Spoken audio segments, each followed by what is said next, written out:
Crazy God story. Years ago, when Christianity was heavily persecuted in Russia, there was a Christian pastor named Dmitri that went to prison for 17 years because he was a Christian pastor. Now, the guards were constantly torturing him and abusing him and trying to get him to renounce his faith in Jesus, to give up being a Christian. No matter how hard they tried, he held on to his faith. However, there was one point where he almost gave in and gave up.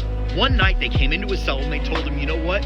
Your wife has died. Your sons are now wards of the state. If you'll just admit that you are not a Christian, that you're actually a spy for America and for Great Britain, we'll let you go. He was instantly filled with despair, and he told them, you know what? I have to get out of here. I have to find my sons. I'll say whatever you want. I'll sign whatever confession you want. And so they told him, hey, we'll be back here tomorrow morning with the paperwork ready for you to sign. And as soon as you do, we're going to let you out.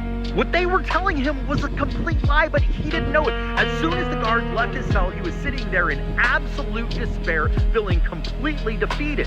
While that was going on, the Holy Spirit put a burden on the heart of Dmitri and his sons to start praying for Dmitri. And so they did. They started praying for him, and they prayed for him all night long. Now, Dmitri was sitting in his cell just feeling defeated, and then the Holy Spirit opened his ears, and he could hear his wife and his sons praying for him at that exact moment, and his strength was renewed. So the next morning, when the guards showed up with the paperwork for him to sign, they were completely infuriated when they saw him in peace. He rejected their offer. He said, I'm not going to sign your paper because I know it's a lie. Dmitri continued to live for Jesus in prison. Tons of people were saved because of him.